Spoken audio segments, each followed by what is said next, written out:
Hi everyone, happy Monday. Thank you for joining me. My name is Alyssa Thomas from Penguin and Fish, where we make lovely and quirky hand embroidery kits.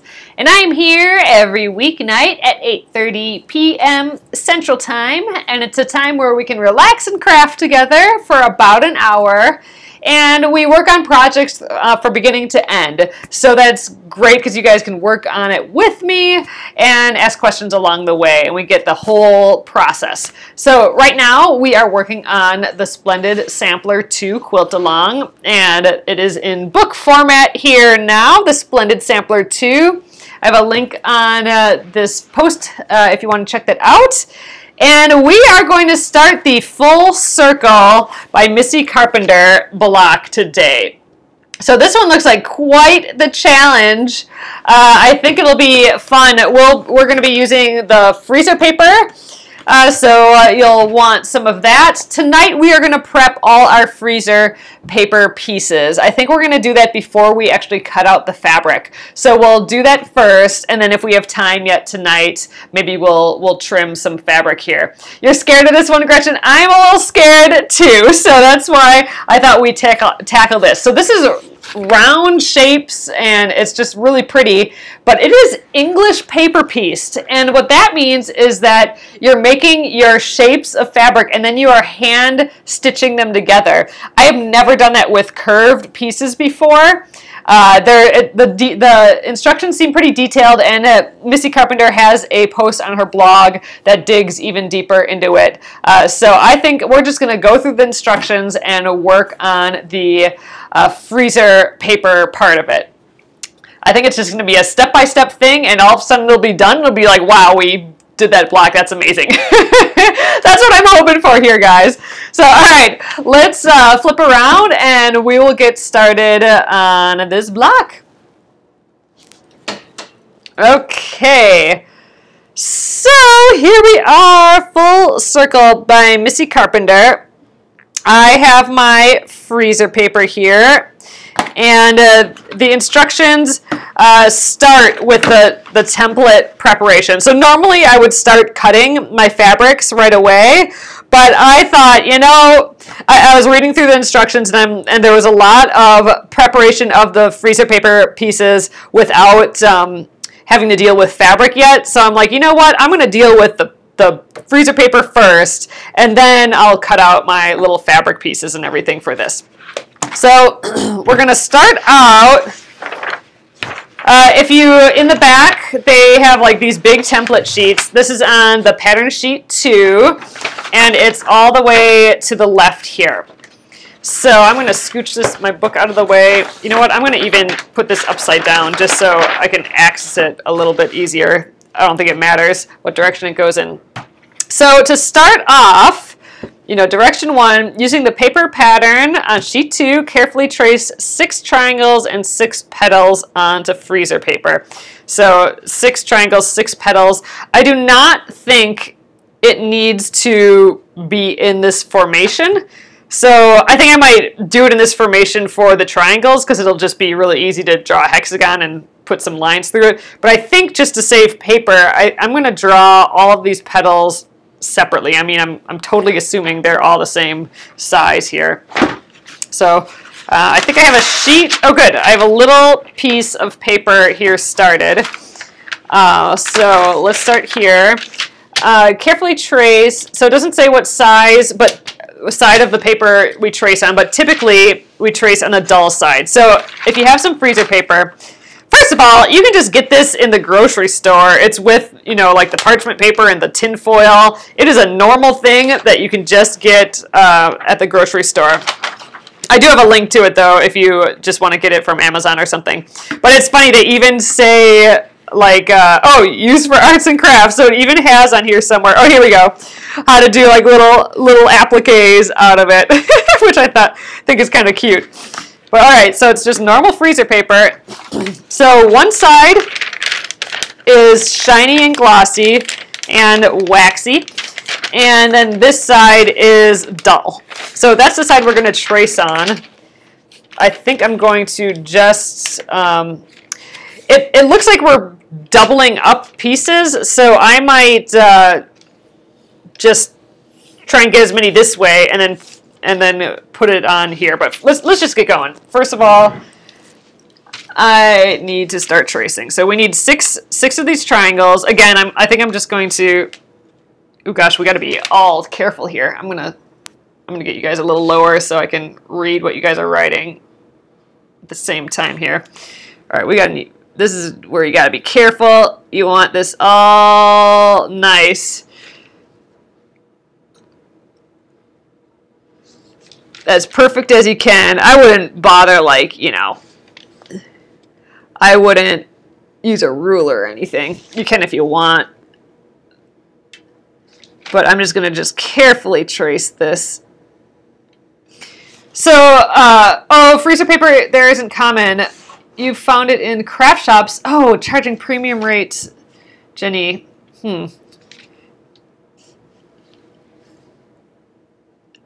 I think we've talked about, Jenny, are you in Australia? I think we've talked about some people here having an alternative.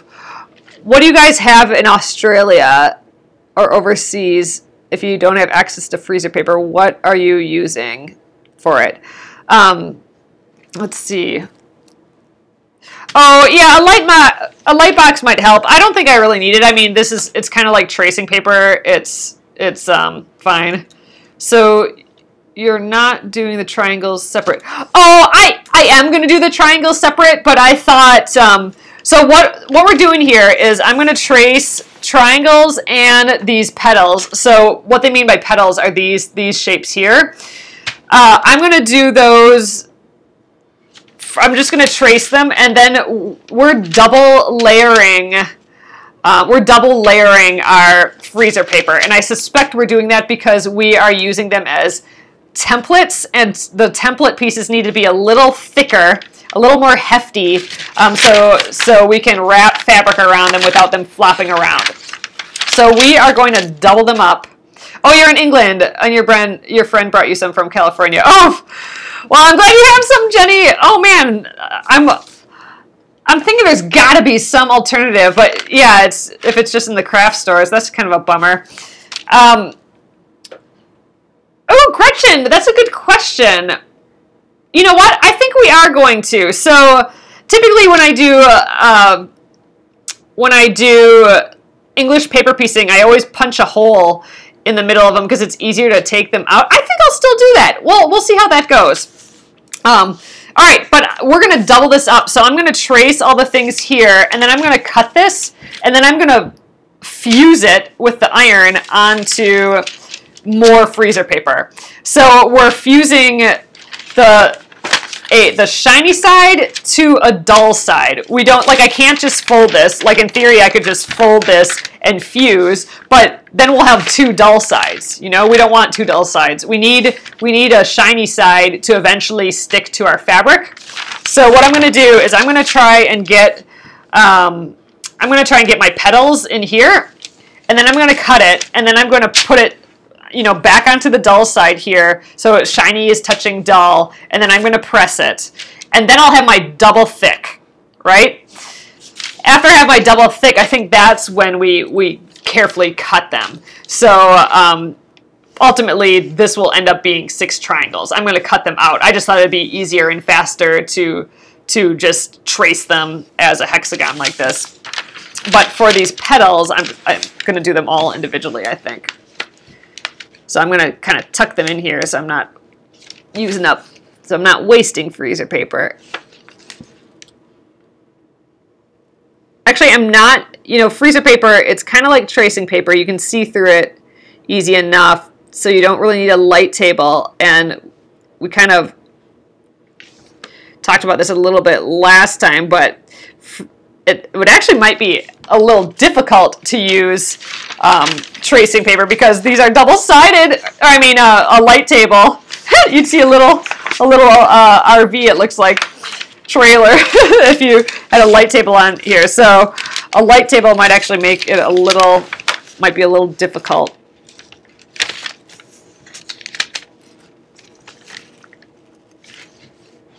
But it is easy enough to trace through.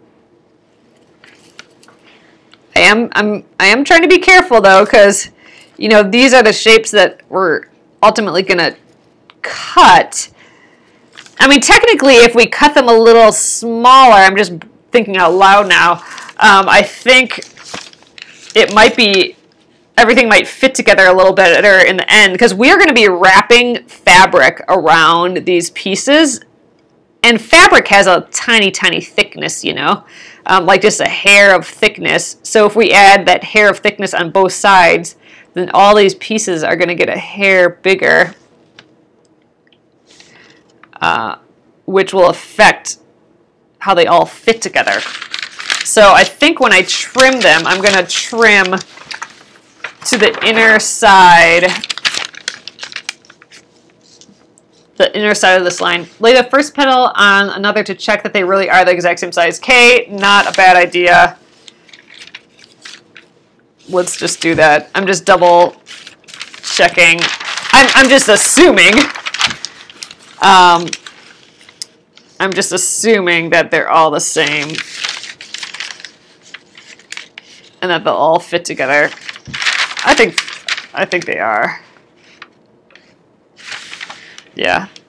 I think we're going to be just fine. All right. So I'm going to just keep tracing the 1. This is 4.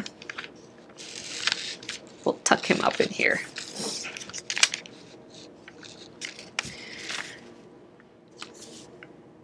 You know, I'm kind of glad that I'm tackling this block, because this block was a pretty, kind of like, once I knew that it was English paper piecing, I mean, it kind of looked a little intimidating anyway, but like that I knew it was English paper piecing, where it's all done by hand and it's curves, and we're using that that little mini clover iron, and you know, there's a lot of intimidating things with this one. So I'm kind of glad I'm tackling it now, because I think if I would have let this one be this week, I'd be afraid that I would never end up tackling it. I mean, I suppose I would eventually do that, assuming I'm finishing this quilt, which I'm hoping I am. But I feel like I'm kind of getting out of the way, kind of. Yeah, I mean, you as a backup, you could totally applique this for sure. You could. This is very similar. Like, you could cut all these pieces and turn it into applique instead. Like, I could, instead of tracing them on freezer paper here, I could be tracing it onto a fusible, and then fusible interface, and then fuse it right to fabric, and then do this whole entire thing in a feasible way. But we're going to do the English paper piecing. I think they're all the same size. And the thing is, it's going to all change once we start wrapping fabric around it. I mean, you know, it ain't going to be perfect. So I'm not too worried. I mean, I'm pretty sure they're all the same size. So I think we're okay. All right, this is the first part. I think this is all they said in step 1. Carefully trace the 6 triangles and 6 petals on a freezer paper. Cut a second piece of freezer paper the same size as the trace piece. Press the waxy side of the traced freezer paper to the dull side of the second piece. Do not press waxy side to waxy side. Cut out paper triangles and petals. All right, so what I'm going to do is I'm going to just trim this chunk off. All right, so we are going to fuse this piece to this second piece. And remember, I'm putting the waxy, like the shiny side, onto the dull side, so we end up with a shiny side here. Oh, I'm so happy you're doing it, Jenny. That's awesome. This was one of your favorite ones to do? Okay, my mom says this was actually one of her favorites to do, so that's looking good.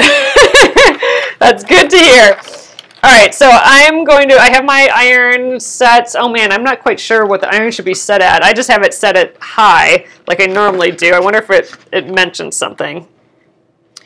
Lightly adhere, fabric pieces to, okay, pressing with a hot, dry iron. Okay, well, that's what we're doing. So it's a hot, dry iron, and dry meaning I don't have any water in the iron, so there's no steam or anything.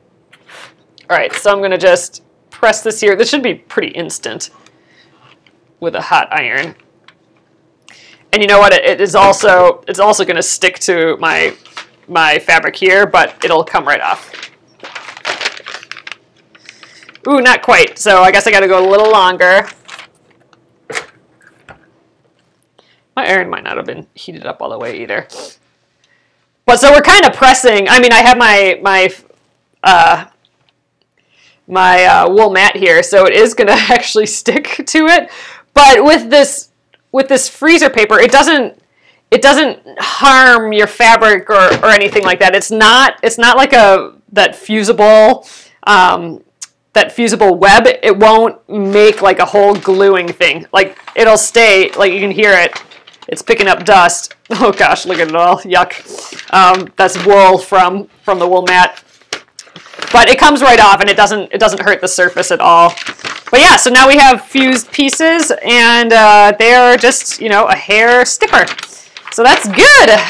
So we can trim those out now.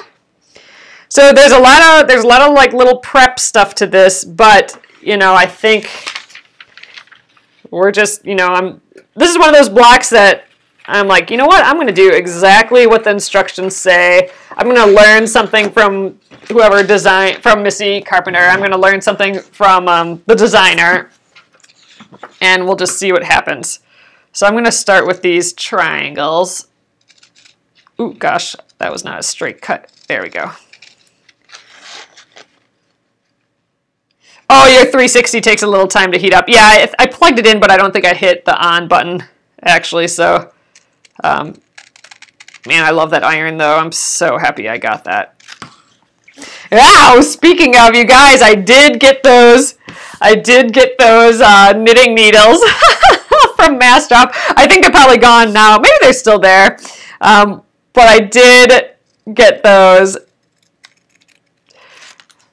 They're a bit pricey, but the one thing I hate about knitting is like you get super excited for like a project or a kit or something, and then you always have to buy a freaking new set of knitting needles because you need the knitting needles that are like size 10 with a 24-inch cable instead of the 10-inch cable that you had, or something dumb, right? So you have to get like the right combo of whatever.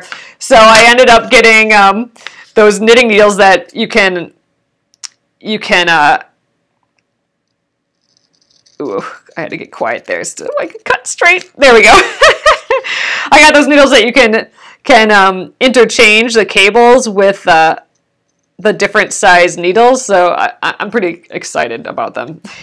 So a little like Christmas present for myself, I suppose. But I won't get them till like January. Ooh, your hubby's getting you the 360 for Christmas. Nice, Helen. Yeah, I love that iron. That's the Panasonic 360 iron. I should maybe start from the point here. It really is a little luxury to not have to deal with that cord. So it has like a base. This iron has a base that it sits in and heats up, but then you can take it off, and it doesn't have a cord when you take it off the base. So you can iron, and you can iron kind of for a while before it cools down. I mean, every time you put it in the base again, it heats up. But yeah, for even like little things that I'm working on like here, just to not have to futz with that cord and make sure it's not in my way is so nice. Oh, I was going to cut this a little more towards the inside. I am going to trim this down a little bit. I want to cut towards the inside of this pencil line because when I wrap the fabric around, that fabric's going to give it an extra little thickness. You know what? I'm going to just kind of separate some of these. It's easier to cut without them all kind of together. Yeah. Tiny little triangles. This is actually for English paper piecing. This is huge compared to some of the English paper piecing we've done before for the Splendid Sampler. What was it? Wasn't there one that had like 60 pieces in it or something? Itsy bitsy bitsy hexagons in one of the English paper piecings.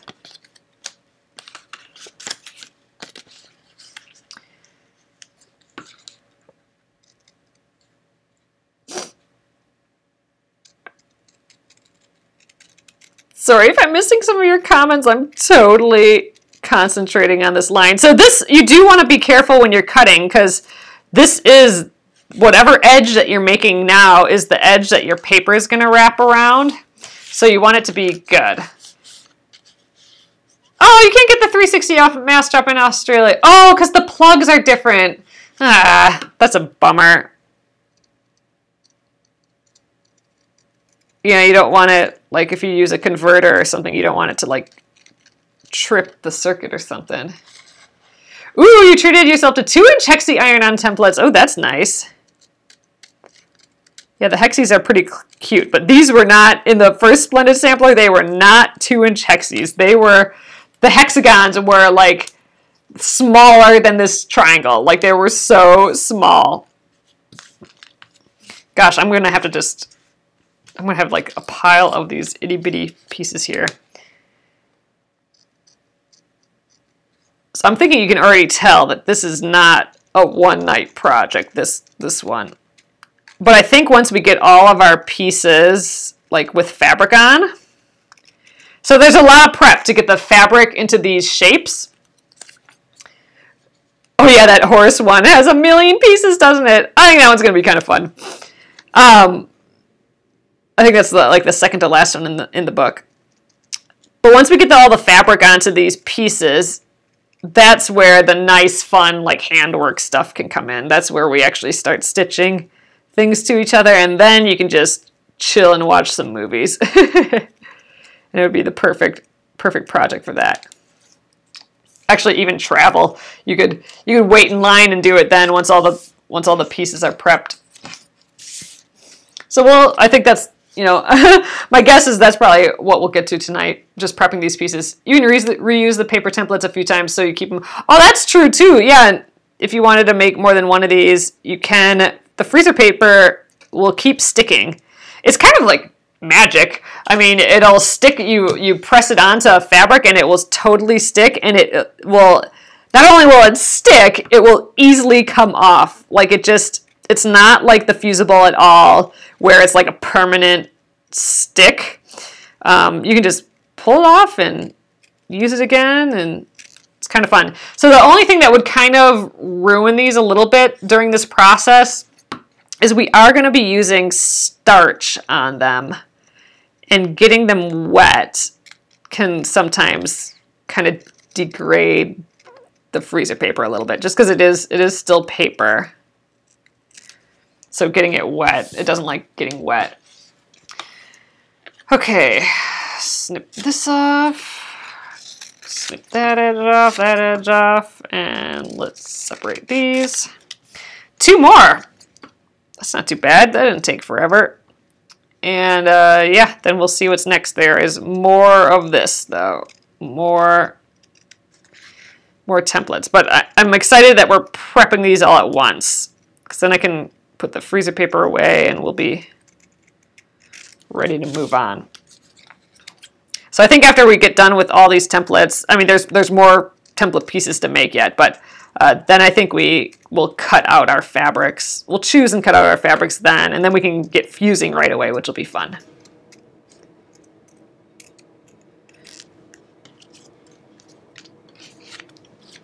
Okay.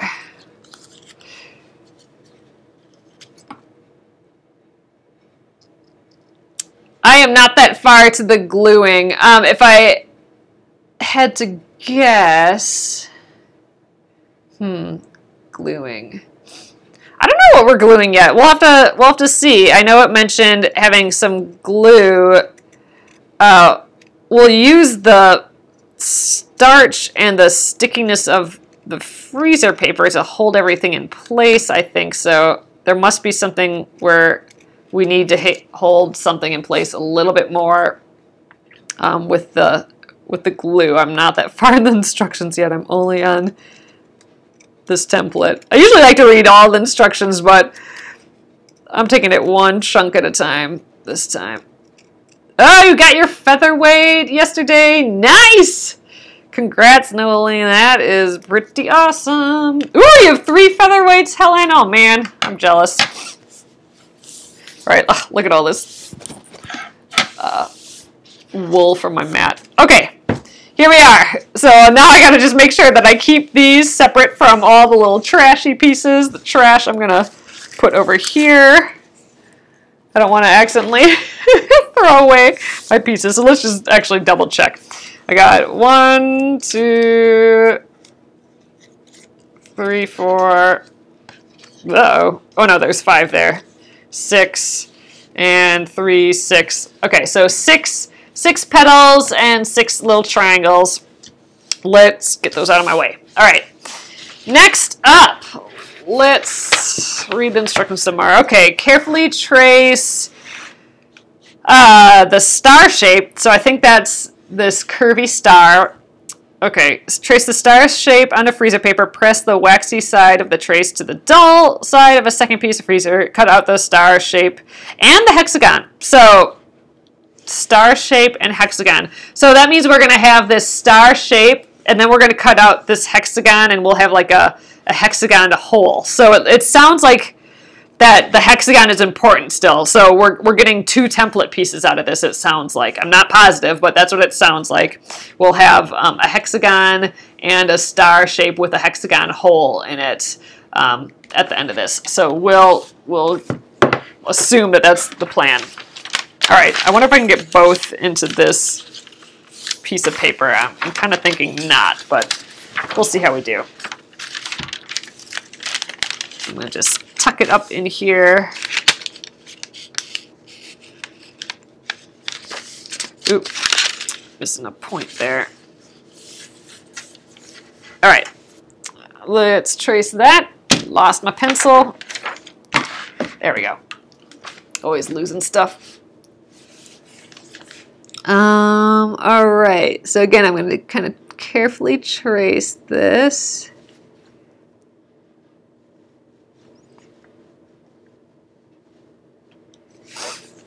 You know, I think, I've never done this, but it just, I think I've seen this before, but some people, let me know if you've heard of this.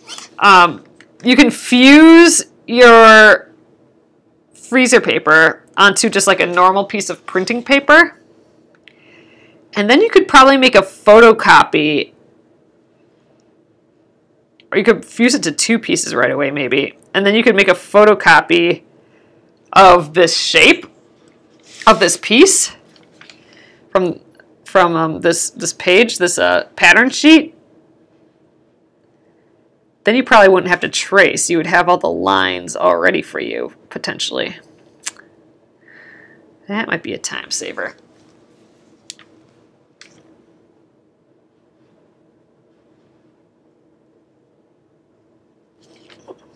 Oh man, I gotta lay off getting sewing machines. Oh, I have too many already. Even though a cute featherweight would be neat. I would love, just like, they make those, some of those old Singers are like a teal color or like a pink Singer, old vintage Singer sewing machine, I think would be just so fun. Oh, you'd love a white one. Yeah, like just some cute colored sewing machine. Oh man, I think I've been thinking that ever since on, I don't know if you guys have gone on like Facebook Marketplace. It's kind of like Craigslist where, you know, it'll show things close to you. But there was that pink sewing machine with a pink sewing table. Oh, it was cute. For like, you know, $50 or less or something. Like, I don't know. Sewing machines should be a whole lot more. They're just too cute, these vintage ones. I mean, featherweights I think are more expensive because I think they're just, people like them. Oh, so Bonnie says, yes, I could iron this to, oh, I could iron it to the fabric right away and then run it through the printer. That's a thought. Ah, well, we're tracing it. All right, I think that's all I need there. I'm not sure I'll be able to get it on this piece of paper yet, but let's give it a try.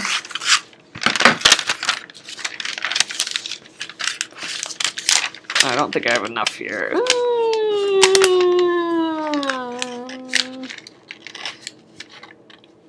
I might, oh, just barely not enough. Ah, I think right there I do have enough. I'm doing it. All right, I should have tried to match this up on the actual pressing mat, so I might have to shimmy it. But all right, I'm gonna scoot you guys over there. Oh, Catherine, you have a featherwick too. All right, there we go. They're just so cute.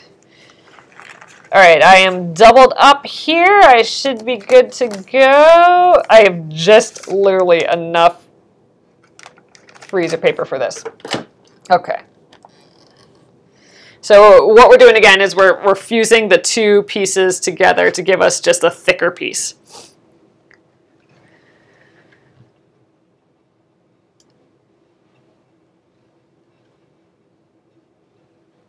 Okay, that should be plenty good. So I think, like I said, I think we actually need this hexagon out of the middle. So I'm going to need to be careful cutting that. So in theory, what I would normally do, like in my graphic design world, I would have a cutting board and I would use an X-Acto blade and really cut this out. But I think what I'm going to do is, let's see. I think I'm going to grab one of my little scissors. I think I'm just going to fold it. Oh, I don't know if I can see through that. You know what? I think I'm going to just stab it and we'll get a cut length started. I think that'll just do the job okay enough. And I might just keep using the scissors since it seems to be working fine. So there'll be like a little like mark in here where I made the first cut, but I think, oh yeah, I could have hole punched it maybe. Yeah, you're right. I think this is working though. I think we're good here. I mean, we're going to be wrapping this with fabric, so any little punch hole, I don't think that'll be a problem at all.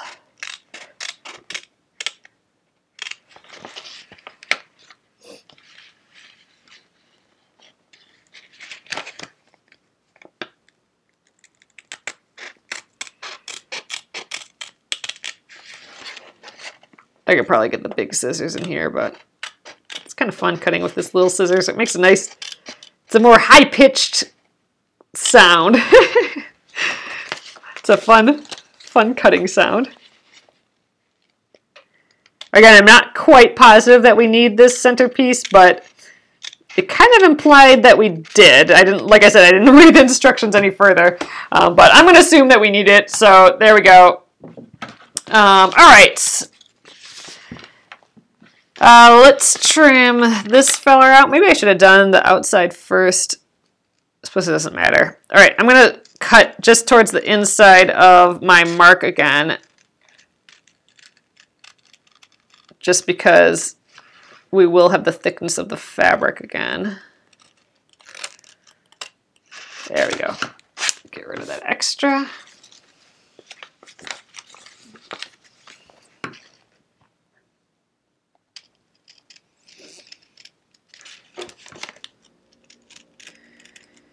Yeah, with the old machines, they really do hum, and you can tell. I mean, maybe you can with the newer machines too. I don't know, but you can tell just by the sound a little bit. Now that I've been sewing on my machine a lot, you can just hear when something's not quite right, when something needs a little help, or it might be time to change the needle.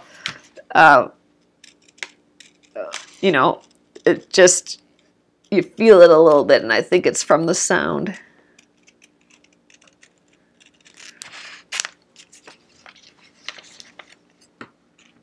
This is like a sprocket.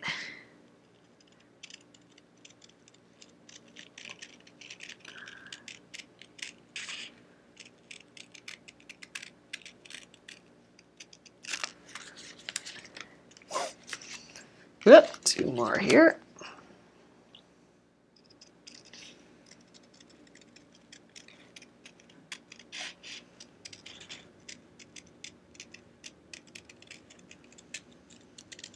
All right, last one. I think we have a couple more templates to make if I remember. So we're getting there. Okay, there's those 2 pieces. Again, I'm going to shimmy this off out of my way so I don't confuse those. Okay, next up. All right. Cut 2 7-inch square pieces of freezer paper. Trace the background circle. Trace the background circle in the center of one piece. Press the waxy side, trace it to the dull side. The second square freezer paper. Cut out the center circle. Cut out the center circle and set aside for another project or discard. Okay, see, so this is why I thought maybe we need the hexagon later, because in this direction they said get rid of the circle. We don't need the circle. So, all right. Back to here. Let's just measure this quickly. I'm curious if this is 6.5 inches. Yeah, this is. So they want us to do a 7-inch circle and then, or thing, and then put this in the middle. I'm tempted to trace just this 6.5 because it'll be just easy to trace, and then add like a 1/4 inch around before I cut it. You know what? I think that's what I'm going to do. Instead of cutting two pieces right away, I'm going to just kind of do it the same way that I did here. I'm going to just trace and then fold and then go in half and then make it a little bit bigger afterwards when I cut it down. So, oh, and I'm out of paper, so we got to get another shimmy. So I'm going to at least get, you know, 1/2 inch bigger on either side. I think this is plenty.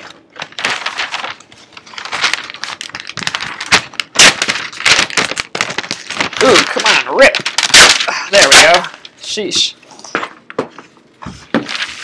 Okay, so again, this is a 6.5 inch square. I'm gonna end it up it being a 7-inch square. So I'm gonna leave enough edge so I can make it 7 inches. So I'm gonna just trace the square first. I'm gonna just be, you know, as best as I can here. I'm not gonna be cutting on this, I don't think. So I'm going to just do this in this circle, and then I'll fuse it to that second piece, and then I will add that extra 1/2 inch, or yeah, extra 1/2 inch, so 1/4 inch on all the sides to get the 7 inches. And again, I think the 7 inches is just because we are doing paper piecing, which means we're going to handle the fabric a lot. So to get a nice perfect 6.5 inch square, which is what we want at the end,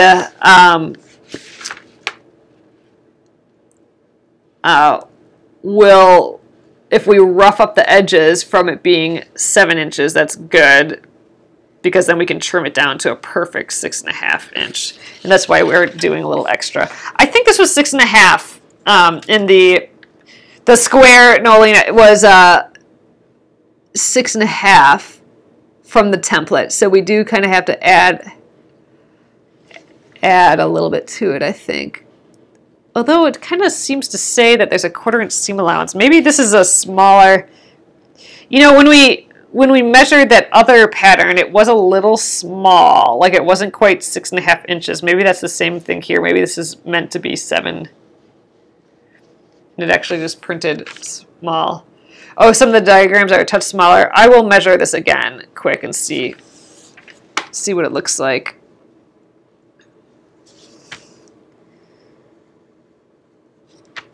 All right, there's our circle. Yeah, it kind of says that the 1/4 inch seam allowance is in there, but oh wait, no. So it is 6.5 inches. So we do need to add that extra again, just for us handling it a lot. All right, Fine. So let's trim this. Yeah, it's the circle that matters. I like that. It's actually not, I mean, the circle we actually throw away. So it's actually this outer piece that's going to matter for us, not the circle. So I believe it's the circle that we throw away, because we are stretching like our outside piece. I can show you. So this outside white piece is going around the part that's not a circle. So it's going around, you know, this part. This part here is the part that we need. I think we don't actually need the circle. Okay, so we will fuse this to the other piece. So let's get over to the iron again. Yeah, so the outside piece of the circle we don't need the actual circle, because the circle, everything on the inside of the circle is made up of those other shapes. So what we need is that outside of the circle for this template. And for that, that's what we're adding that extra ½ inch edge on. All right, so I'm just gonna fuse that to get our double thickness. Yeah, we need the frame of the circle, not the actual circle. That's a good way of putting it, the frame of the circle.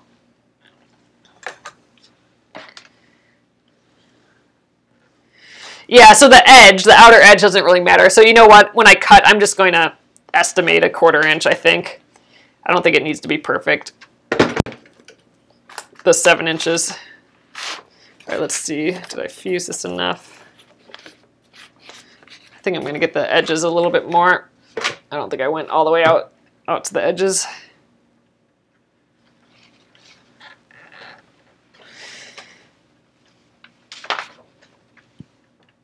That should be plenty good. Okay. So let's trim that. So I'll just, I'll do the outside.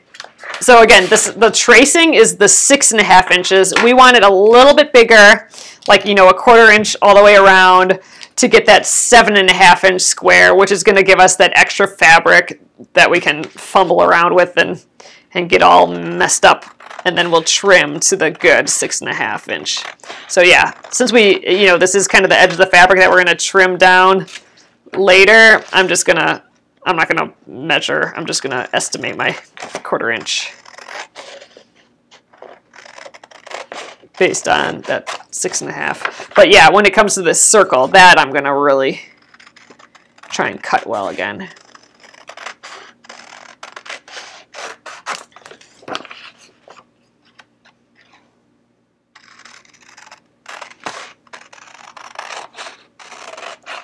All right, again, let's get that garbage out of my way.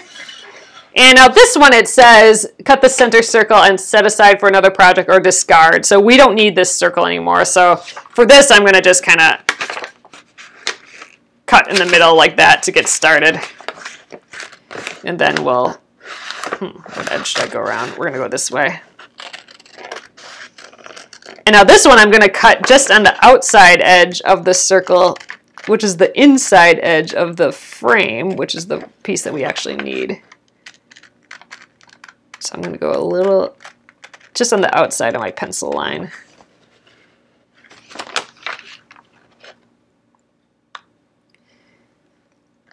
Hi, Pat. Thanks for joining us.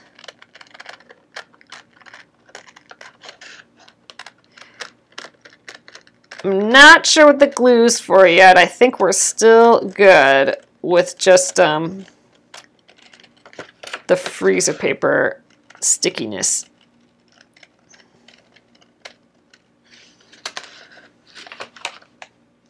Yeah, this is genius template making. Yeah, if you ask me, that's, yeah, this is just, like I said, I've never done an English paper piecing project before that has curves, and I don't know, I think it's just going to be kind of fun, this project. interesting for sure.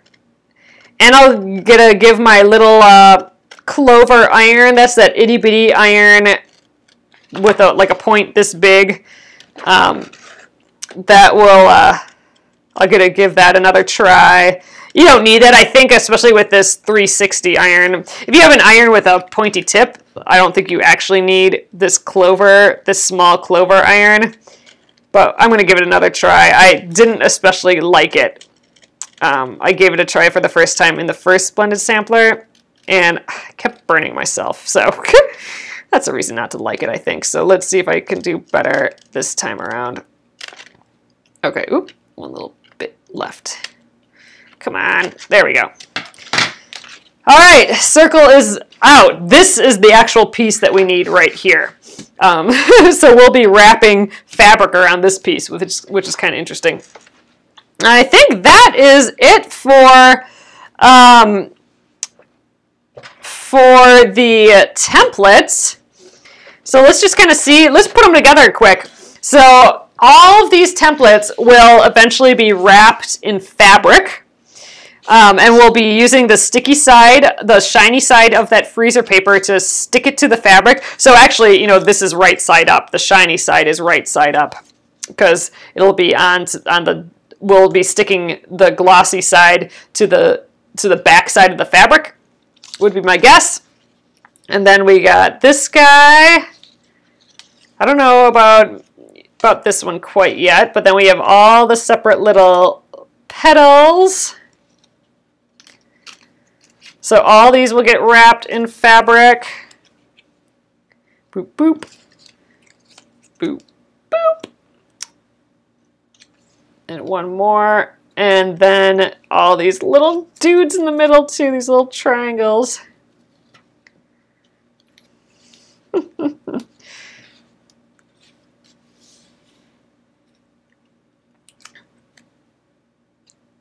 Yikes.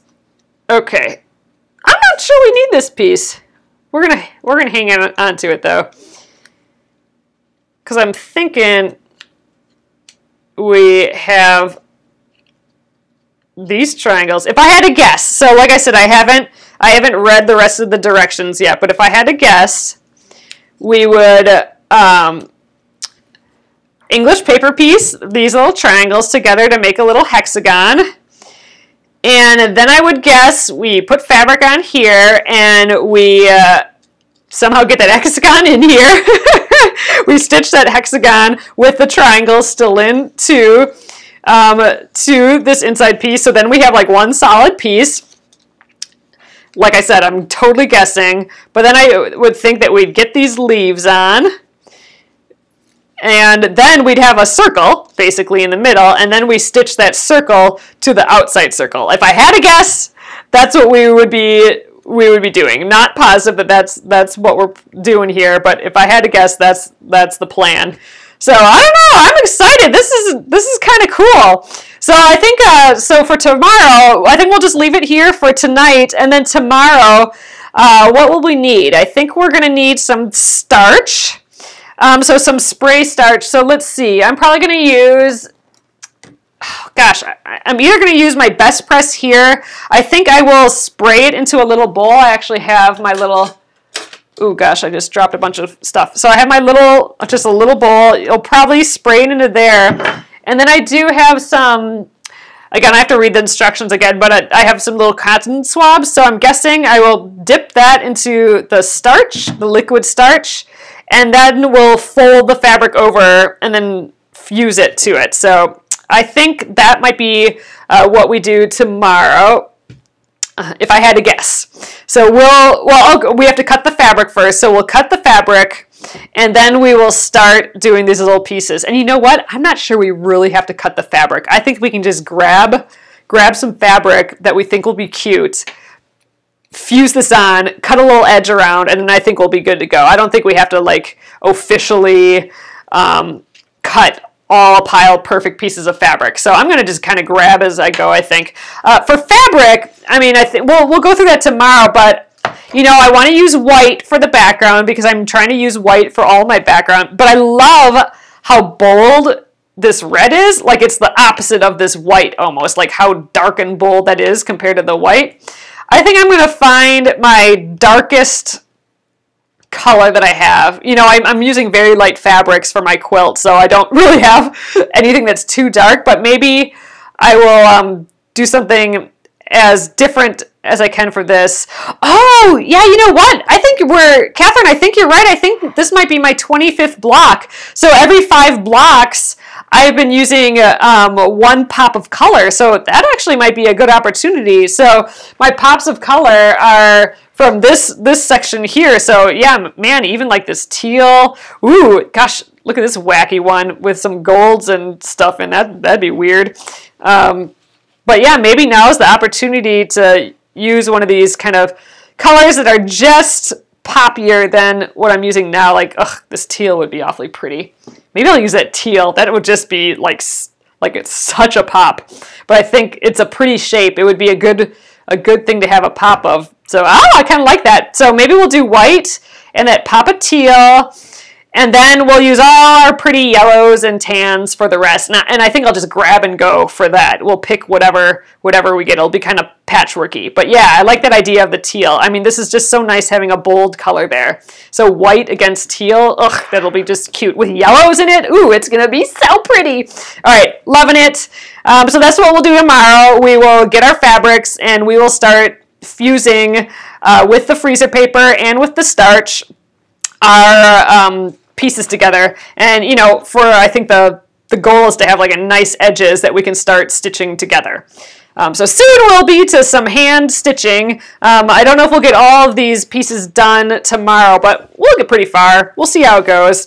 It is fun. See, I mean, like, you just got to take it step by step, and it looks like a crazy difficult thing, you know, English paper piecing, all these intricate circles and whatevers, but I'm stoked. I think it's going to be pretty fun. Ooh, and I get to use that clover iron tomorrow, so I'll break that thing out again, and hopefully won't burn myself. We'll see how that goes. All right, guys, I'm going to flip you around, and we'll call it an evening here. Hello again. Got my little glasses on. So just to show you guys, this is the size of these, like, triangles and petals. They are itty bitty. So here's a petal. So we're going to be making like English paper piecing things with this little, and they all have to like puzzle piece together. So that'll be fun. But yeah, so we'll be doing a whole we'll have a lot different tools and supplies tomorrow. So that'll be kind of fun. And we'll just take one little seam at a time, and we'll be good to go. Oh, time for sleep. It's 3:25 a.m. by you, Jenny. Oh my gosh. Man. Yes, go to bed. All right, guys. I'm going to get this up on YouTube for you. It will be at Penguin and Fish Movies. So be sure to subscribe when you're over there and click the little bell so you're notified when it goes live. And I will leave it here on the Penguin and Fish page on Facebook. And I'll be here again tomorrow at 8:30 p.m. Central Time on Facebook on the Penguin and Fish page. And we will get a little further on this. Tomorrow we're going to actually, it's going to start coming together because we'll have our fabrics picked, and that's when, you know, it starts being fun. So, all right, I will see you guys tomorrow. Have a great evening. Good night.